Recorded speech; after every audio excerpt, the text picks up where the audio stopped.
All right, class. We start today with Chapter 4, Understanding the Marketing Environment, Segmentation, Targeting, and Positioning.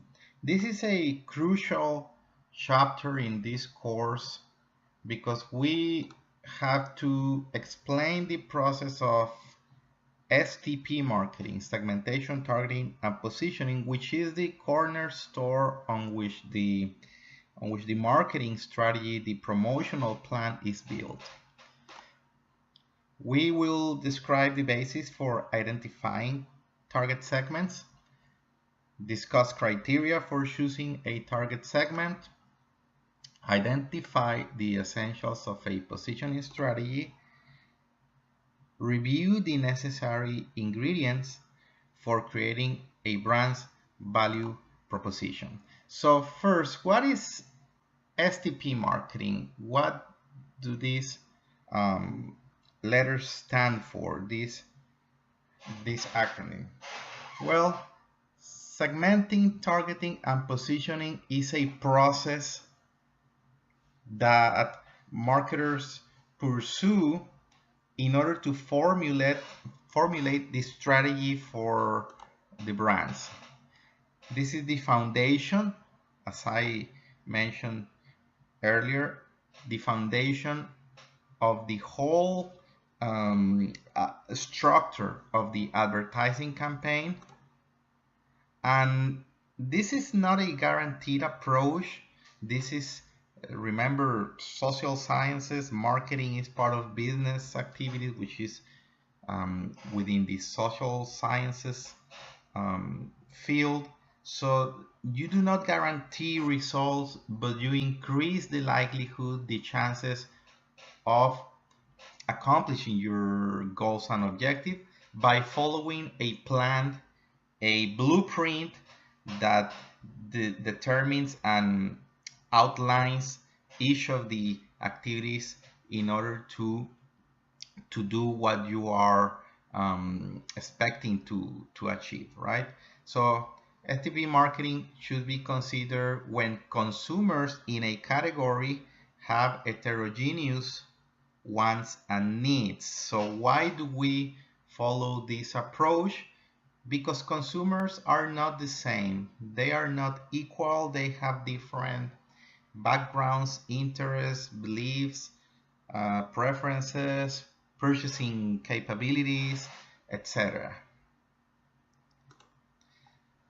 When we talk about segmenting, targeting, and positioning, again, this is a process that what we want to do first is to segment the market, right? Break down a heterogeneous market into more manageable groups or subgroups of customers according to the capabilities of our firm to satisfy their needs and wants, right? So breaking down a larger group of consumers into more manageable subgroups of segments. That's the first step. The second step is, out of those subgroups or segments that are identified, distinguished in the market segmentation process, you have to select a target segment. Let's say that you have a population of potential customers and you identify 6 different segments of consumers. Now, are you able to address and satisfy the needs and expectation of those 6 groups of consumers? Probably not. So you need to choose which ones out of those 6 you can properly serve. You can fulfill their expectations, their desires, what they are looking for in a product, and maybe out of those 6 you select 1 or 2 target segments, which will be a subgroup within the larger market that you choose as your focal point in the marketing program or the advertising campaign. Now, what do you do next after having segmented the market? chosen your target segment, you have to develop and strengthen a positioning of your brand, of your product. Positioning is the process of designing and representing a product or service to occupy a distinct and valued place in the target consumer's mind. That's what positioning aims to do. Occupy a distinct, valued place that can be remembered in consumer's mind. So before getting to positioning, you have to go through the previous steps in this STP process, right? So that you can have a clear idea of what is the best way in which the positioning of your brand will be memorable to consumers, to those segments that you chose as target, which positioning will resonate more. For example, we see here a perceptual map for different brands in Saks company, right?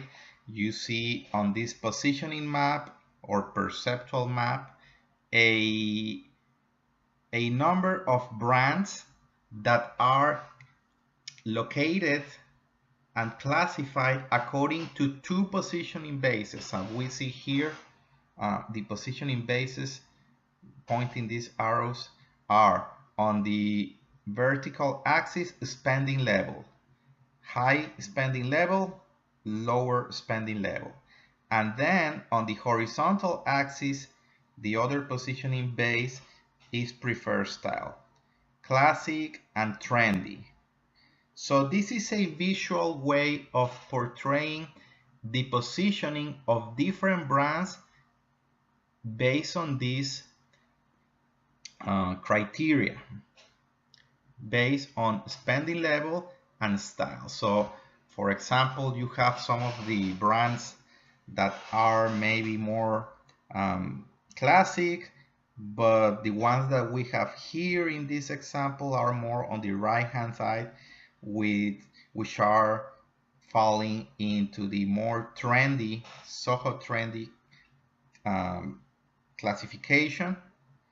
But where we see the most variation is in the price level, right?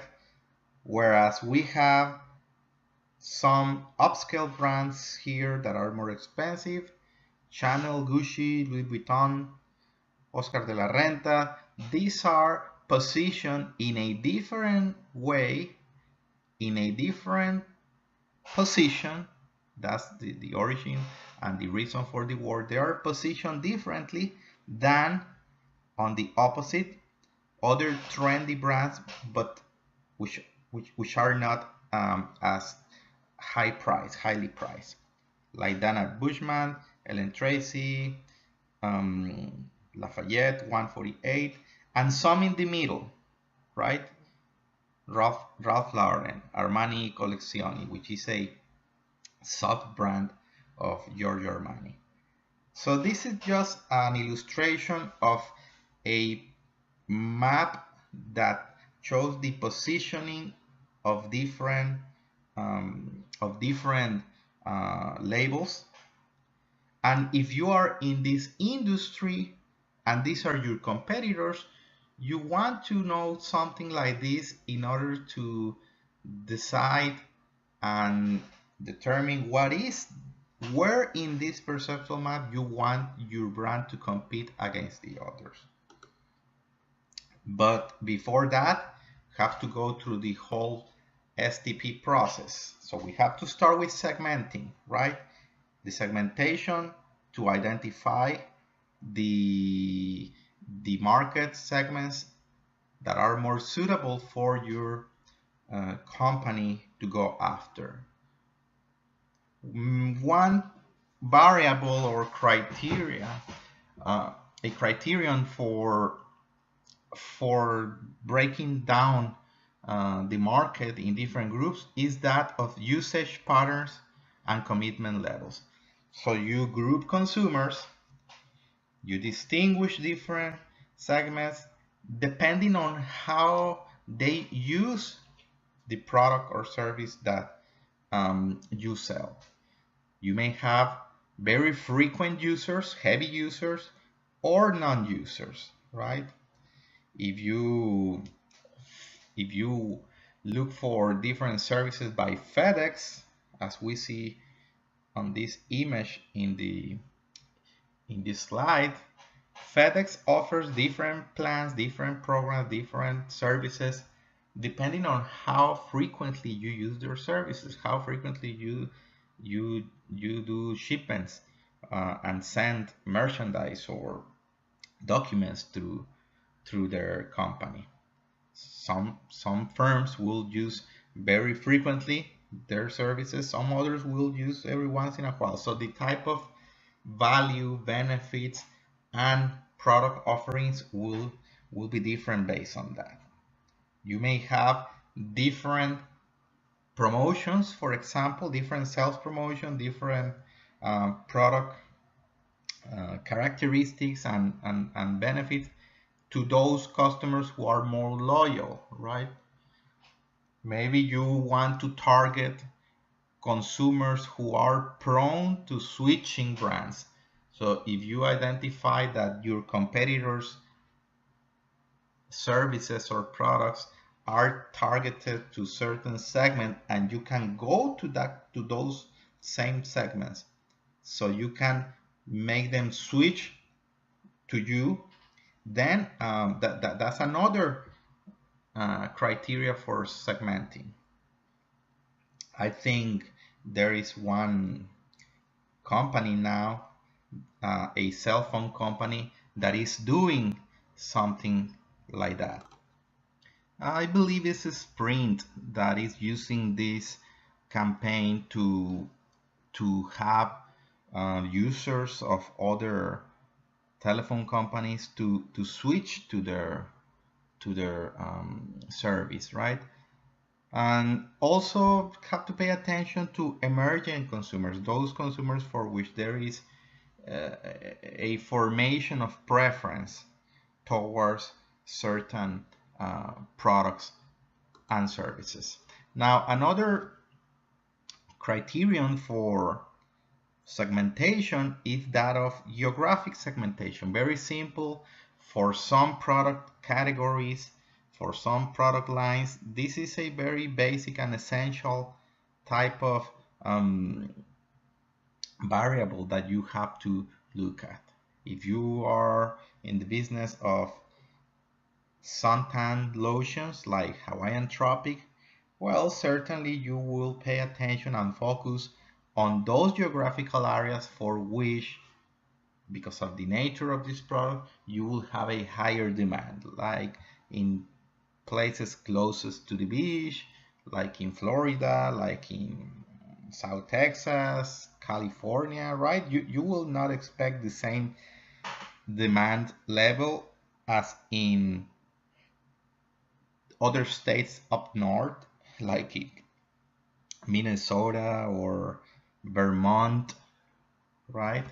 However, in those other locations or geographical areas, you will find a number of products that, because of the geographical conditions, you will sell more, right? Like these snow shovels that obviously here in South Texas, we do not have them in stores as they do in every retailer up there. So geographic segmentation is a basic variable, but still is useful for a number of products. And the interest of geographic segmentation can be enhanced by incorporating other variables that are not only geographic, but you can combine and complement the geographic information with patterns of behavior. New technologies allow to do this. For example, this is a map that came up as a result of research conducted using using the mobility patterns, the commuting patterns of people in the United States in order to identify regions, sub-regions that do not necessarily fit the traditional state borderlines, the political divisions or the state lines, but these are patterns of commuting in people. We see here, for example, this in San Francisco Bay Area, where people more commonly move and commute, and therefore you can get regions based on that mobility of consumers. And these are regions that cross over borders of states. For example, we see here in the Ohio area that you do not have a clear picture of the state of Ohio, but you have more these regions based on urban centers, right? So here the Ohio area is overlapping with other regions in Kentucky or in West Virginia, right? Or even in Indiana and Illinois, etc. Here in the Florida Panhandle, you have population whose mobility patterns are more closely connected to New Orleans than to the rest of Florida, right? So again, if you are in the state of Texas and you are devising a campaign, a marketing advertising program for different regions, you could benefit from doing a different program for each of these regions rather than one whole campaign for the whole state, right? If you are gonna make decisions, something simple such as deciding where you would place billboards or advertising materials, well, knowing this pattern of mobility of consumers in certain regions will give you an advantage in terms of having more detailed information that may provide more effectiveness to your campaigns. Now, a very important variable for segmentation, in addition to usage patterns, in addition to geographic segmentation, is that of demographic. Demographic segmentation is probably the most popular segmentation variable. You can have, if you see the whole market as a single segment, as we would see here on the left-hand side of this image, where there is no market segmentation, you have one broad base of consumers with no distinction. And certainly some products are targeting consumers in that way, very generic products, right, that have no differentiation, that are very basic staple products maybe. But not all companies or brands will be using that approach, because their products and services satisfy the specific needs of different consumers. Ideally speaking, you would like to have a fully segmented market. As we see on the right hand side, this illustration would be having each and every individual treated as a separate segment. In this extreme, we would be personalizing, customizing your products and service offerings to each individual tastes and preferences. However, that is not realistic. We cannot do that for all consumers in all products and services. So segmentation through demographics aims to achieve a balance, right, of segmenting consumers as much as possible, but in manageable sizes that are still meaningful, and you can provide what these consumers want. In other words, if, for example, your product is one that serves the needs and expectations of consumers mostly through gender differences, right? Then, as we have on this lower left-hand side square, you would rate consumers based on those two variables, based on that, on those two categories of the variable gender. Sometimes the product is targeting distinct age groups, so maybe gender does not matter. So in that case, you want to target consumers and distinguish them based on age groups, as we see here in the middle. Three groups of consumers regardless of their gender: young, mid-age, and senior citizens. Sometimes you want to use two variables, which is gender and age group, so you would break consumers into different segments, right? So what is the type of segmentation you use, and what demographic variable? Well, that will be dictated and determined by the specific product or service that you are producing, and what is your interest in the different response that those targets will have towards your communication. Now, just like demographic variables are those that we can see, that we can measure clearly from data that you get, for example, from the census, right? All those variables that are demographic, age, gender, educational level, household income, race or ethnicity, you find that information in records such as the government census. But now we have to look to those variables that are not clearly visible. These are not things that you can ask in a census, but these are the so-called psychographic variables.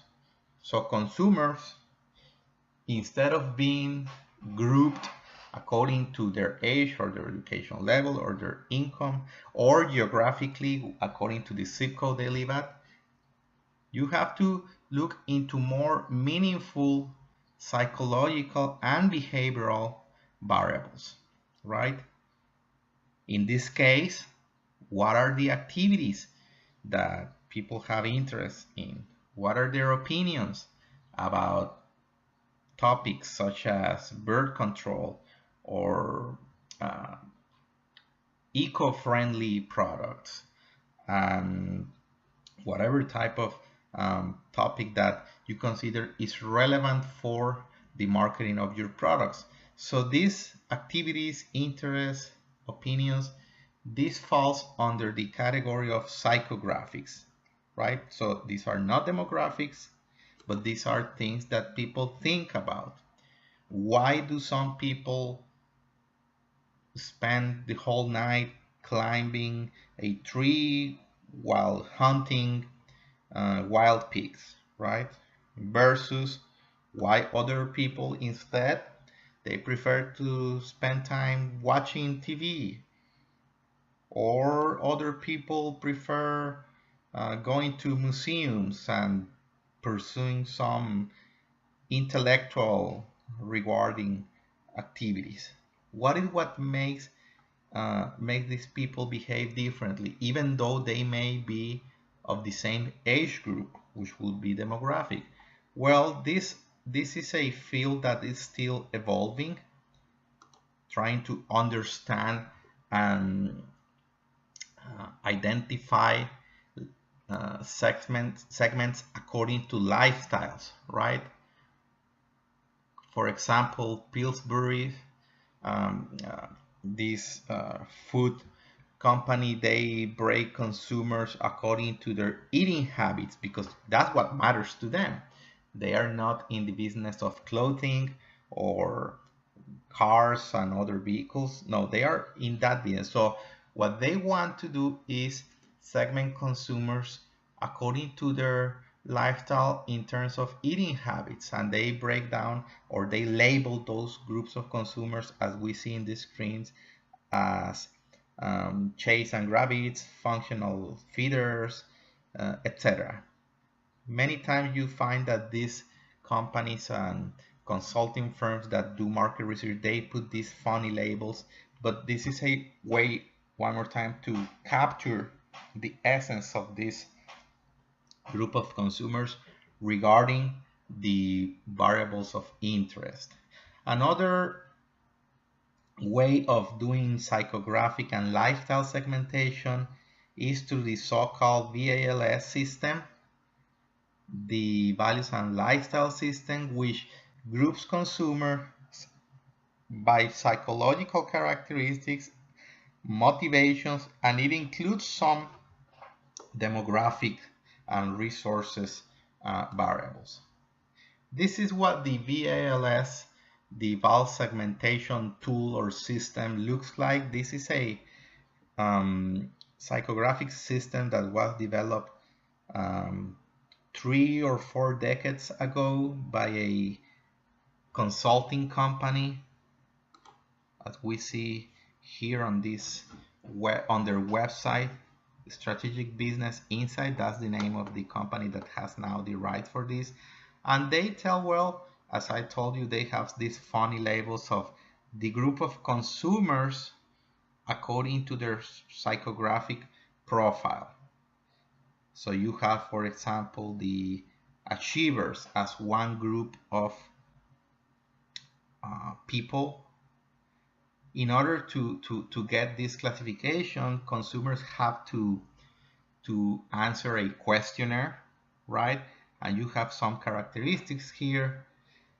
Now, if you go to Blackboard and download this PDF file, you can go to this link and complete the questionnaire to see where in these 8 categories you would be falling, where you will be classified based on that psychographic classification. And these are things that marketers want to know, as discussed earlier, depending on the product, on the service that you offer, because maybe that is going to determine the likelihood that the consumer will prefer your product. I had the other day in Facebook this advertisement by Delta Airlines, and what they do is something that is connected to this type of segmentation. They basically ask where you want to go. They have different type of vacations, right? You want to go in more adventure type of place, you want to go by the water, you want to go to a large city, and then you answer some questions and they will give you suggestions as to which type of travel is the one that fits better your interests and the ones, of course, that they can offer for you to travel. There was a study, and this is something that you can find in this website by this Strategic Business Insight company, where you do this bulk segmentation, and they tell in this report how they studied the audience for the Game of Thrones TV series or program. And they concluded based on this research that the type of audience that watches Game of Thrones is more likely millennial males in the US Northeast, primarily with higher incomes than the population average. This type of consumers, they tend to try new products before others and use public transportation. and use and buy organic foods, right? So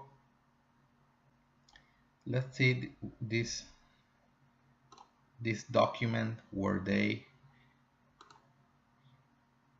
show this the results of this. So for this particular type of audience, what they found is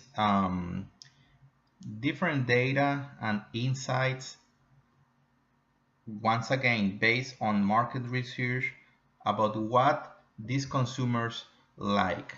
And if you are a marketer who is interested, for example, in this profile of consumers, of course you want to advertise in connection to this TV show or program.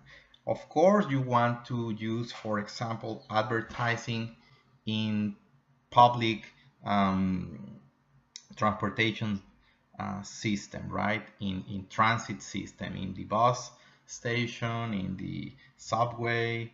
Of course, if you are a marketer of organic food, you want to learn where you can find this type of consumers, correct? So psychographic segmentation is very useful in areas where demographic segmentation is not enough.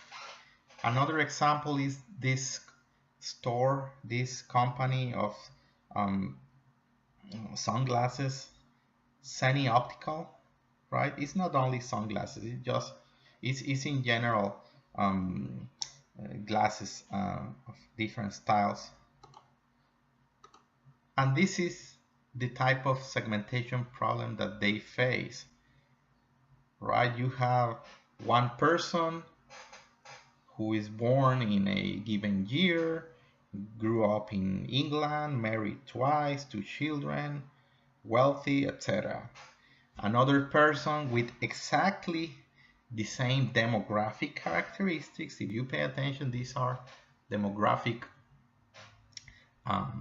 variables: age, geographic location, marital status or number of marriages, children, income.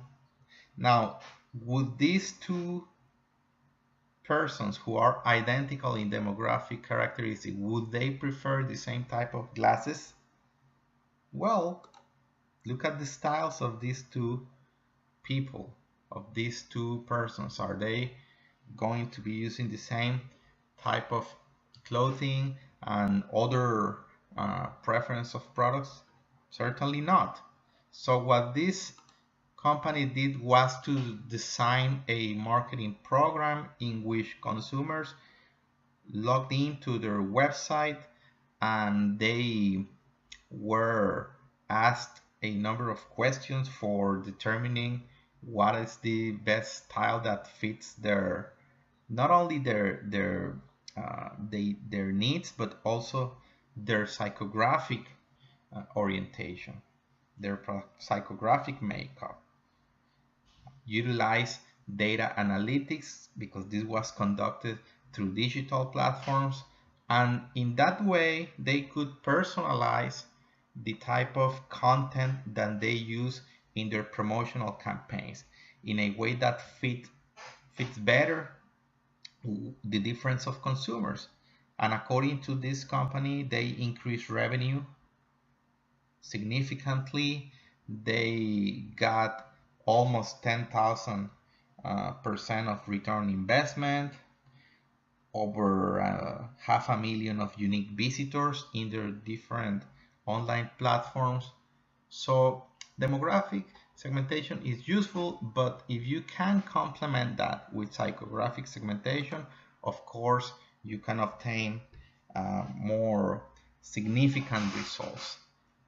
Now, another type of segmentation variable is that of the benefits that are sought. Sometimes your product or the strategy you follow for your product is not necessarily based on different or demographic groups or specific psychographic um, profiles. No, sometimes it's something simple. You go after consumers who are interested in purchasing a shampoo or conditioner to make hair stronger, right? So regardless of other demographic variables besides gender, right? Which of course in this case, this product by Pantene is targeted to female market. But other than that, no distinctions in other characteristics. Another shampoo brand will be focused on consumers who want to solve a problem with dandruff, right? So they want a dandruff control shampoo like Head and Shoulders. And other consumers will be looking for shampoo for their children, and the benefit they are looking is that it does not hurt the children's eyes, right? So sometimes it's a combination of different segmentation variables. I saw recently this commercial by Google introducing their uh, Pixel 2 smartphone, and this advertising, which is a new product promotion, their competitive positioning was based on differentiation from consumers, right? So I'm gonna play a little bit. Maybe you cannot listen clearly because of this recording I am doing now. But again, you can always download this PDF file and check the link or Google this commercial.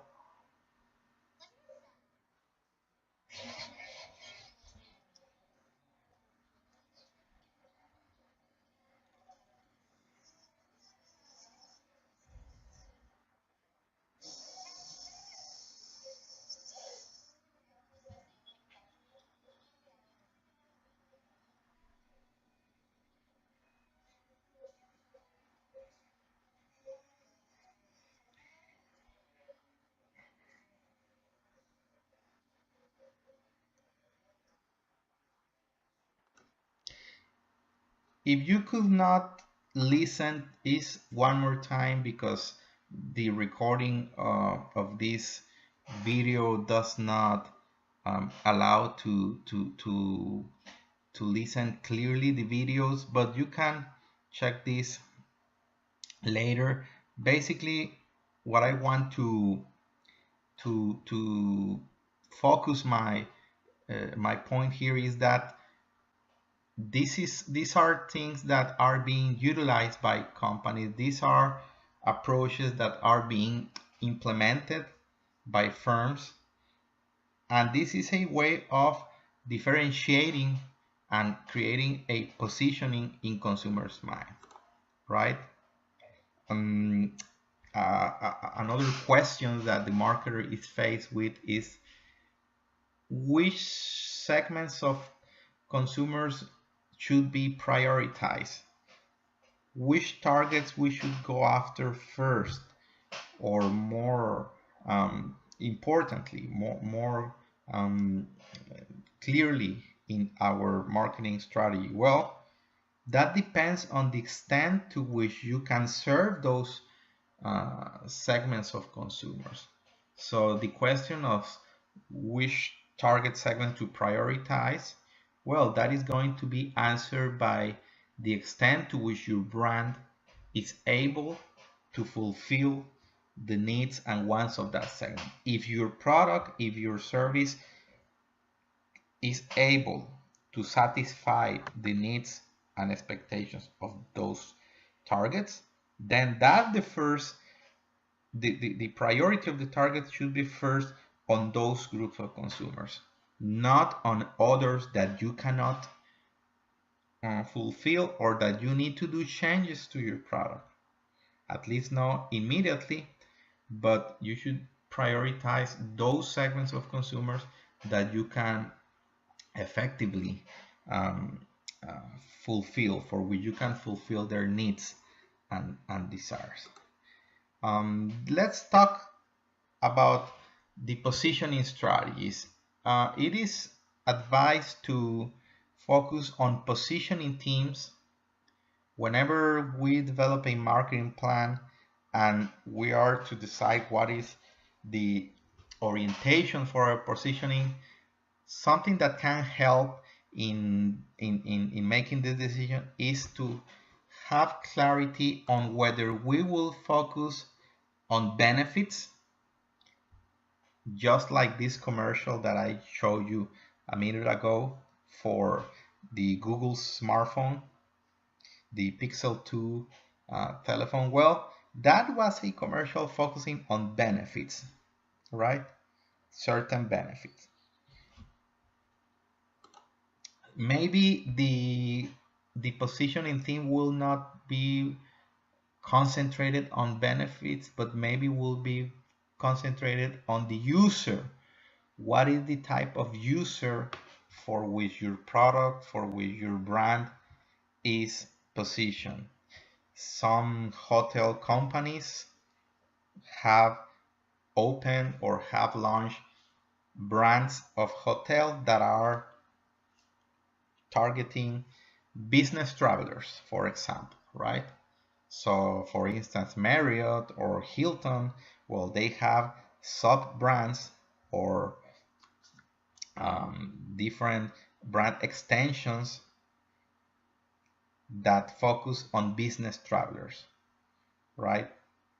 You have credit cards and banks that focus on issuing credit cards for students with certain benefits, with certain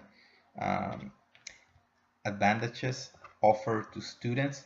So their positioning is based on the user, not necessarily on something else, but they focus on the type of user that typically will be preferring that brand. Maybe the positioning is more oriented towards the competition. The example of Google Pixel 2 smartphone that we just saw, that is a combination of benefit positioning, but also focus on the competition, because what they say in this commercial is we offer these benefits that the competition does not, right? For example, one of these benefits that is stressed by this communication in this commercial was that your telephone, your smartphone will have higher storage capacity for pictures and videos that you take with your cell phone, and they make direct reference to the iPhone. So that's something that they clearly state or reflect in that commercial. You will not have the same problems as with an iPhone. You will not get run out of storage space as you usually do with an iPhone, right? So the question is, which positioning theme or combination of positioning theme will be the most effective for your brand? Sometimes you realize after conducting market research that the positioning that you currently have is not the one that you wish to have in the future. Something like this happened with Cadillac. When they conducted market research, they found that people consider the brand more in a conservative side, and what they did was try to reposition the brand and move it more towards the sporty type of vehicles and compete or get closer to brands such as BMW or Porsche and get away from the Chrysler, Buick, Mercedes type of area or competitive field. So as we see in this perceptual map, again, this is a perceptual map similar to the one we saw earlier in this presentation, but for automobiles, where you have two positioning bases. The style on the horizontal axis, sporty and conservative, and on the vertical, you have classy, distinctive, practical, affordable. So if you were in the automobile industry, where would your brand be located here? That will help you to define your positioning strategy. Procter & Gamble, for example, P&G has different detergents under their product mix. This is the same line of products, several detergents brands, but in order to prevent cannibalization or one brand competing with the other and taking away market share from the others, they strive to have clear positioning for each of the different brands, as we see in this table on your screen, right? And in order to complete the positioning strategy, it is necessary to establish a value proposition. What is a value proposition? It is a statement or a sentence that captures the brand's various benefits that create value for consumers. And this can be functional, emotional, expressive. This is something that will be a guideline and orientation for those who are implementing the marketing program, the marketing campaign. Tell me on which dimensions the brand is to create value for consumer. Is this based on a functional or an emotional or a self-expressive value proposition? Some brands do one or two of these, some brands do all three of them. For example, we see here the case of Nike. So Nike addresses value for customers in these three dimensions: in a functional way, through high technology shoes with higher quality, right, that are comfortable, but also in the emotional dimensions, by making the user feeling engaged, active, healthy, right? These are emotional benefits, and also self-expressive benefits, right? Because this is something that is symbolic and help the user to project an image to others. The company, as you remember, they use celebrities in their advertising, so this is trying to tap or be aligned to this type of benefits in terms of the value from a self-expressive standpoint. And before finishing this chapter, let's look at one of the frameworks that is more typically used for designing communication campaigns in relation to the value proposition. According to Thorson and Moore's strategic planning triangle, what you are advised to do is align these three corners from a conceptual standpoint in such a way that after identifying the profile of the target segments that you're going to go after, as we looked earlier, you have to consolidate the brand value proposition in one or various of the dimensions that we just talk about: the functional, the emotional, the self-expressive, and then select the persuasion tools. What will be the communications tool that will be used to communicate how these brands provide and deliver these values to those consumers that you have identified as your target. So this is kind of three-step process, and in this chapter what we have addressed are these two parts of the or corners of the triangle: the segmentation, the positioning and brand value proposition. And then in the next chapters we will look into the different tools, the different persuasive tools, in order to communicate the messages that you want uh, to implement and you want to tell to your consumers in order to change beliefs, in order to reinforce attitudes, in order to change perceptions, etc.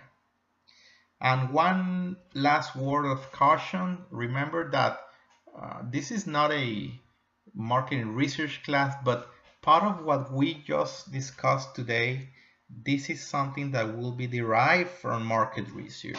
Again, we're not doing a market research course here, but part of the decisions that are made regarding segmentation and positioning and value proposition, they have to do with results from research.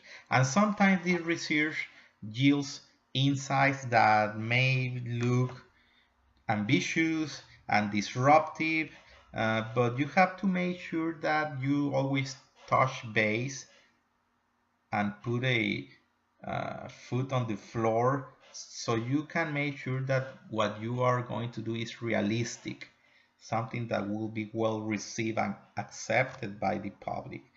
There are many products, for example, that Apple company has launched in the market and they have not been successful. The public does not accept them the way the company expected. So it is always good to double check and try to be cautious in terms of um, selling and marketing what is what customers and the public is ready for, right? So that the campaign does not backfire.